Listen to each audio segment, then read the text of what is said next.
ఉన్న బంగారాన్ని విడిపించి ఆ రోజు ఆన్లైన్ రేటుకే మేము కొంటాం. Sharma gold company.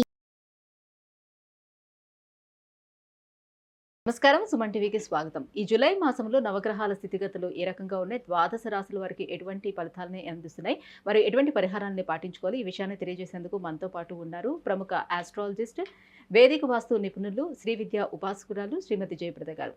అమ్మ నమస్కారం. నమస్తే అమ్మ. శ్రీమాత్రి నమః.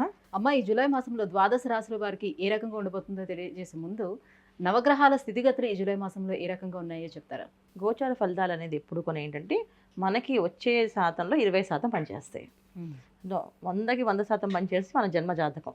సో గోచార ఫలితాలు ఎప్పుడు తీసుకోవాలంటే జన్మజాతకం పూర్తిగా లేని వాళ్ళు గోచార ఫలితాలు తీసుకోవాలి.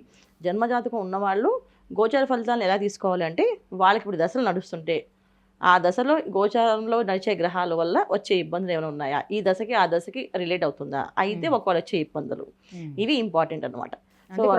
గురుదశ నడుస్తూ ఉంది. సో గురువు ఎక్కువ ఉన్నారు, మనకి వృషభంలో ఉన్నారు, గోచారంలో వృషభంలో గురువు ఉన్నాడు. వృషభంలో గురువు వాళ్ళ జాతకంలో ఎక్కడ ఆ స్థానం అది వాళ్ళకి ఏమైంది, సో వాళ్ళ జాతకంలో గురువు యోగిస్తున్నాడా, ఇబ్బంది పెడుతున్నాడా అనేది చెక్ చేసుకుంటే వృషభ రాశి వాళ్ళకి అందరికీ కూడా ఏంటంటే డబ్బులు టైట్ అవుతాయి, ఇబ్బంది పడుతూ ఉంటారు.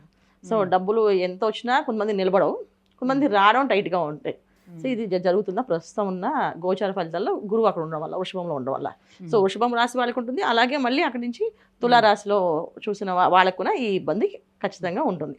వృషభ రాశికి ప్లస్ తులారాశికి అధిపతి శుక్రుడు, ఆయన శుభ ఫలితాలు ఇచ్చే ప్లేస్ గురువు ఉండడం వల్ల గురువుకు శుభగ్రహమే, శుక్రుడు కూడా శుభగ్రహమే. శుభగ్రహాలు అయినప్పుడు కూడా ఈయన దైత్యులకి గురువు, ఈయన దేవతలకి గురువు. సో రెండు కొన యాంటీ కాంబినేషన్ అంటాం. 3వ నెంబర్ కింద గురువుని సూచిస్తే 6వ నెంబర్ కింద శుక్రుడిని సూచిస్తాం. సో ఎప్పుడైతే వృషభంలో ఎప్పుడైతే ఉన్నారో ఆయన, వృషభ రాశి వాళ్ళకి మనీ సర్క్యులేషన్స్ టైట్గానే ఉంటాయి, అలాగే తులారాశి వాళ్ళకు కూడా మనీ వచ్చినట్టు ఖర్చయిపోతుంటాయి. తర్వాత వచ్చేసి శని భగవానుడు కుంభంలో ఉన్నాడు మనకి. సో కుంభం నుంచి ఆయన వక్రిస్తున్నాడు. ఈ జూన్ 30 నుంచి నవంబర్ 15 వరకు ఆయన వక్రస్థితిలో ఉన్నాడు ఆయన. సో వక్రస్థితిలో ఉండడం వల్ల దానివల్ల వచ్చే ఫలితాలు ఏంటి? ఓకే. సో 4 రాశుల వాళ్ళకి చాలా ఇబ్బందిగా ఉంటుంది, 4 రాశుల వాళ్ళకి కొంచెం ఉపశమనం కలుగుతుంది, మిగతా 4 రాశుల వాళ్ళకి హ్యాపీగా ఉండే అవకాశం ఉంది. తర్వాత వచ్చేసి మనకి రాహు వ్యయ స్థానంలో మీనంలో ఉన్నాడు. సో జనరల్గా మీన స్థానం అంటే ఏంటి మనకి, సో గురువు ఉండే స్థానం అది బృహస్పతి స్థానం. వ్యయ స్థానం అంటే మనకి పూజలు పునస్కారాలు, తర్వాత లైఫ్లో లగ్జరీస్ లైఫ్లో ఉందా లేదా, అసలు ఎలా లైఫ్ లీడ్ చేస్తాం, లాస్ట్ మనం ఎలా చనిపోతాం అనేది కూడా అది చూస్తారు. అక్కడైతే ఎప్పుడైతే రాహు వెళ్ళి ఉన్నదో ఇక్కడ ఏమవుతుంది, జనరల్గా భక్తి చేసే విషయంలో చాలామంది కాంప్రమైజ్ అయిపోయి ఇప్పుడు మడి కట్టుకుని చేయాలా, మడి కట్టుకొని చేసుకోకపోతే ఏమవుతుంది అనే లక్షణాల్లో మారిపోతుంటారు. ఓకే, ప్రదక్షిణాలు చేయాలి, మనసు ఉండాలి, మనసులో మా భగవంతుడు ఉండాలి, అలా ప్రార్థన చేయాలి, అంతేగాని మడి కట్టుకుని చేయాలని రూల్ ఏంటి అనే తత్వంలోకి వెళ్ళే అవకాశం ఉంది. ఇది గోచరంలో రాహు మీనంలో ఉండడం వల్ల. రాహు అలా మొత్తం ఇప్పుడు ఎప్పుడైతే గోచారంలో ఆయన 12th హౌస్లో ఉన్నాడో అన్ని రాశుల్లో కొంచెం ఈ ప్రభావం పడుతుంది. సో వాళ్ళ జన్మజాతకంలో మీనరాశి మీన లగ్నం అయితే ఇంకొంచెం బద్ధకాన్ని ఇవ్వడము, ఒకవేళ చేసే వాళ్ళకి అనారోగ్య సమస్య రావడం, నాకు బద్ధకం లేదు నేను చాలా స్ట్రిక్ట్గా పొద్దున్నే లేచి చేస్తాను అన్న వాళ్ళకి అనారోగ్య సమస్య రావడం లేదు. ఇది కాకుండా ఇంకా రకమైన వ్యవహారాల్లో ఇబ్బందులు పడడం, ఉద్యోగాల్లో కానీ డబ్బు విషయంలో కానీ ఇది జరిగే అవకాశం రాహు. సో గోచరంలో మీనంలో రాహు ఉండడం వల్ల. తర్వాత వచ్చేసి కేతు వచ్చేసి మీ కన్యలో ఉన్నాడు, అది జనరల్గా ఏంటంటే 6వ స్థానం కన్య. సో కన్యా రాశికి కేతు అనేది పవర్ఫుల్గా అంటే నెగిటివ్ రిజల్టే, పాజిటివ్ రిజల్ట్ అయితే ఇవ్వడు. సో ఎప్పుడైతే కేతు కన్యా రాశిలో పడ్డాడో ఆరోగ్య సమస్యలు ఎప్పుడైనా అంతే. కేతు ఎక్కడ ఏ స్థానంలో ఉన్నా అక్కడ మనకి భయాన్ని గురి చేస్తాడు, అంటే ఏమొస్తుందో మనం చెప్పకుండా చేస్తాడు ఆయన.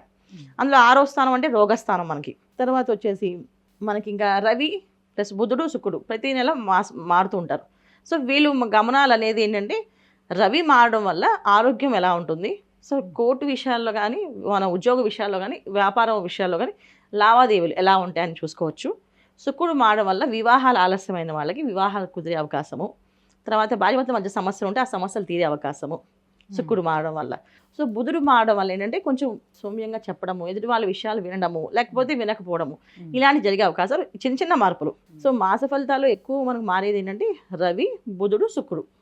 మిగతా వాళ్ళందరూ సంవత్సరం, గురువు తర్వాత రాహు అయితే సంవత్సరాల కాలం, శని భగవాన్ అయితే 2.5 సంవత్సరాల కాలం ఇలా ఉంటారు కనుక మెయిన్ ఫలితాలు వీళ్ళే ఇస్తారు కనుక మనం ఇవి చూసుకుంటూ మాస ఫలితం ఏ రిజల్ట్స్ వస్తాయి అనేది మనం చూసుకొని చెప్పుకుందాం అన్న. అమ్మ, సింహరాశి వారికి ఈ జూలై మాసంలోని నవగ్రహాల సంచారం ఎలా ఉంది? వారికి ఎలాంటి ఫలితాలను ఇస్తున్నాయి ఆ గ్రహాలు? గురువు శని సంచారాలు ఎలా ఉన్నాయి? తప్పకుండానన్న.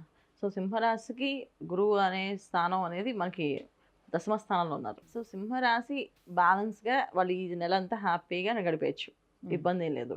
ఎందుకు అంటే వీళ్ళకి అష్టమ రాహు, ద్వితీయ కేతువు, దశమ గురువు, సప్తమ శని భగవానుడు. సో కాంబినేషన్స్ ఏంటంటే చూడడానికి వినడానికి కొంచెం ఇబ్బంది పెట్టినా నెమ్మదిగా కళ్ళు మూసుకొని వీళ్ళు ఎప్పుడు నిదానంగా ప్రధానం అనుకుని వెళ్తూ ఉంటారు. వీళ్ళు ఎప్పుడు కూడా ప్రతి విషయాల్లో తొందరపడడం, బయటపడడం అలాంటి విషయాలు వీళ్ళు చేయరుకున్న వీళ్ళు. సరే చూద్దాం, ఏదంటే అలా రాసి పెట్టింది ఏముంటే అది జరుగుతుంది అని చెప్పేసి అదే వీళ్ళు అనుకోని వెళ్ళడమే ఈ నెల ఈ సంవత్సరం కూడా వీళ్ళకి బాగుంటుంది అలా వెళ్ళడమే. ఎందుకంటే కొన్ని విషయాల్లో ద్వితీయంలో కేతువు రవికి యోగకారకుడు అయినప్పటికీ కూడా ఏమవుతుందంటే ద్వితీయ స్థానంలో కన్యలో కేతు అనేది కొంచెం వీళ్ళకి ఇంట్లో తెలియని టెన్షన్లు, తెలియని ఆందోళన, భయము ఇలాంటి విషయాల్లో తెలియని క్లారిటీ లేని విషయాల్లో ఇబ్బంది పడే అవకాశం ఎక్కువగా ఉంటుంది. అష్టమ రాహు అనేది ఏంటంటే రాహు యొక్క సింహరాశిలో రాహు ఉంటే అది వేరే విషయం, కానీ మీనరాశిలో రాహు అనేది అష్టమ స్థానం అయినప్పటికీ వీళ్ళకి అది కొంచెం ఇబ్బంది పెట్టే స్థితి, లాసెస్ రావడం కానీ ఫైనాన్షియల్గా. అష్టమ స్థానం ఎప్పుడైనా సరే ఏంటంటే సీక్రెట్ హౌసెస్ అనమాట అవి. సో ఎప్పుడు ఏం జరుగుతుంది, ఏమి ఇస్తారు అనేది సడన్గా జరుగుతుంది. అది జరిగే విషయము మన జన్మజాతకంలో ఉండే యోగాన్ని బట్టి ఉంటుంది. గోచార ఫలితాల్లో వీళ్ళకి 20% రిజల్ట్, 100% కాదు. కానీ అష్టమ రాహు అనేది సీక్రెట్, ఆ ప్లేస్లో రాహు అనేది ఉండకూడదు. సడన్ యాక్సిడెంట్లు కానీ సడన్ ఇబ్బందులు కానీ జరిగే అవకాశం ఎక్కువగా ఉంటుంది అష్టమ స్థానం అనేది.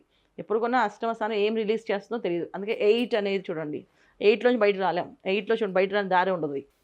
సో అది సీక్రెట్ హౌస్ అనమాట. సో జాతకంలో ఎప్పుడైనా అష్టమ స్థానంలో ఏ గ్రహాలు పడ్డాయంటే ఆ గ్రహం ఆ పడే ప్లేసు ఆ స్థానం బట్టి వాళ్ళు రిలీజ్ చేస్తుంటారు, అంతే రిలీజ్ చేస్తుంటారు. సో జనరల్గా మీనరాశిలో రాహు అష్టమ స్థానం అన్నప్పటికీ ఏమవుతుంది, రాహు అనే తత్వం అనేది అంటే ఒక మీనం అనేది ఏంటంటే ఒక జలతత్వం.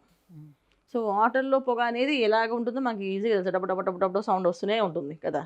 సో రెండు మిక్స్ అవ్వం. సో ఎప్పుడు ఏం రిలీజ్ చేస్తారనేది అది జనరల్గా జాగ్రత్తగా దైవారాధన చేయడం వల్ల ఉత్తమమైన ఫలితాలు ఉంటాయి. కనుక మౌనంగా వీళ్ళు హుందాగా మౌనంగానే ఉంటారు. వీళ్ళు ఎప్పుడు బయటపడి అడగడం కానీ మా లైఫ్ ఎలా ఉంటుందని అనడం కానీ ఉండదు. ఒక తత్వం అది, సింహరాశి తత్వం అది. అంటే సింహం అంటే టీవీగా దర్జాగా ఉండే లక్షణం అనమాట. సో ఏ విషయానికి జరిగేది ఆపలేం కదా అని చెప్పేసి వాళ్ళు ఎక్కువ ఎక్స్ప్రెస్ చేయరు ఏ విషయాన్ని. మన దశమ స్థానంలో గురువు ఉన్నాడు కదా, మరి ఉద్యోగులకి ఏమైనా బాగానే ఉంటుందా, అలా వెళ్ళిపోతూ ఉంటుంది? సప్తమ స్థానం శని భగవానుడు ఉండడం వల్ల ఏమవుతుందంటే ఎప్పుడు కొన్నా మనకి జనరల్గా పాజిటివ్ రిజల్ట్ కంటే నెగిటివ్ రిజల్ట్ ఎక్కువ ఉన్నప్పుడు పాజిటివ్ ఎంతవరకు చేస్తుంది అనేది మన దైవారాధన మీద, మన భక్తి మీద, మన శ్రద్ధ మీద ఉంటుంది. సో భగవంతుని అంతే కంపల్సరీ పెట్టాలి. భగవంతుడు ఆరాధన ఇంపార్టెంట్, దైవారాధన ఎక్కువ చేయడం, దైవాన్ని పట్టుకోవడం అనేది చాలా ఇంపార్టెంట్. సో ఎప్పుడైతే దైవారాధన చేసో దైవాన్ని మించిన శక్తి అయితే ఏది ఉండదు కదా, దైవాన్ని ఎక్కువగా ప్రార్థన చేయడం వల్ల ఉంటుంది. కాకపోతే జనరల్గా సింహరాశి వాళ్ళు దైవారాధన వ్యవహారాలు అన్ని విషయాలు కూడా అంత దర్జాగా టీవీగా ఉంటారు, అంతే మరీ ఓగా చేయరు. కొంతమంది భగవంతుడా నువ్వే దిక్కు అనొచ్చు పడిపోయే దేవుళ్ళ దగ్గర దండాలు పెట్టేసి దొర్లుతూ ఉంటారు కదా, వీళ్ళు అలా చేయరు. వెళ్ళి నమస్కారం చేసి నీ ఇష్టం స్వామి నువ్వు ఏమిస్తే అది అని చెప్పి అలా నమస్కారం చేస్తారు. అక్కడ కూడా ఒక టీవీ ఉంటుంది అన్నమాట వీళ్ళ దగ్గర. సో ఆ థియరీ అనేది ఏదైతే ఉందో అది కంటిన్యూ చేయడమే, చేసుకుంటూ వెళ్ళడం, దైవారాధన ఎక్కువగా ప్రార్థన చేయడం. అంటే ఏం చేయాలి, భగవంతుడు ఆరాధన, సూర్యనారాయణ మూర్తి నాన్న. సింహరాశి ఎప్పుడు రవి ఎప్పుడు కూడా వీళ్ళని రవి ఆరాధన చేయడం వల్ల వీళ్ళకి అన్ని విషయాల్లో అనుకూలంగా మారుతుంది. సో రవి స్థానం ఇప్పుడు వ్యయ స్థానంలో పడుతుంది రవి సంచారం వీళ్ళకి, సింహరాశి వాళ్ళకి కర్కాటకంలో మారుతున్నాడు. సో దక్షిణాయనం ప్రారంభం అవుతుంది. సో వ్యయ స్థానంలో రవి పడడం వల్ల కొంచెం అది ఆయన స్వస్థానం అయినప్పటికీ ఇబ్బంది పడ్డారు. వ్యయ స్థానంలో చేయాల్సిన లక్షణాలు ఏదైతే ఉన్నాయో అవి ఇబ్బంది ఉంటుంది కదా ఖచ్చితంగా. అందుకే మళ్ళీ ఆయన మనం సూర్యనారాయణని మూర్తిని ఆరాధించడం, ఆదిత్య హృదయం చదవడం, అరుణ పారాయణం చేయించుకోవడం, లేకపోతే ఆదివారం పూట నవగ్రహాల ప్రదక్షిణాలు, ఆదివారం రావి చెట్టు ఉన్న చోట, రావి చెట్టు ఉన్న శివాలయంలో ప్రదక్షిణ చేయడం. అంటే రావి చెట్టు, శివాలయము, నవగ్రహాలు అన్నీ కలిసి ఉన్న ప్రాంగణంలో ప్రదక్షిణాలు, రావి చెట్టు చుట్టూ ప్రదక్షిణాలు, తర్వాత శివుడు చుట్టూ ప్రదక్షిణాలు, నవగ్రహాల చుట్టూ ప్రదక్షిణాలు చేసుకుంటూ ఉండడం వల్ల వీళ్ళకి అన్ని విషయాల్లో ఉపశమనం కలిగి సత్ఫలితాలు వచ్చే అవకాశం ఎక్కువగా ఉంటుంది. అమ్మ, జూలై మాసంలోని సింహరాశి వారికి ఎలా ఉండబోతుంది, అలాగే ఏ దేవారాధన చేసుకోవాలి, ఎటువంటి పరిహారాన్ని పాటించాలి, ఈ విషయం తెలియజేసినందుకు ధన్యవాదాలు. నమస్తే అమ్మ, శ్రీమాత్రే నమః. సుమన్ టీవీలో మీ పర్సనల్ అండ్ బిజినెస్ ప్రమోషన్స్ కోసం కింది నెంబర్ కి కాంటాక్ట్ చేయండి. సుమన్ టీవీలో మీ పర్సనల్ అండ్ బిజినెస్ ప్రమోషన్స్ కోసం కింది నెంబర్ కి కాంటాక్ట్ చేయండి.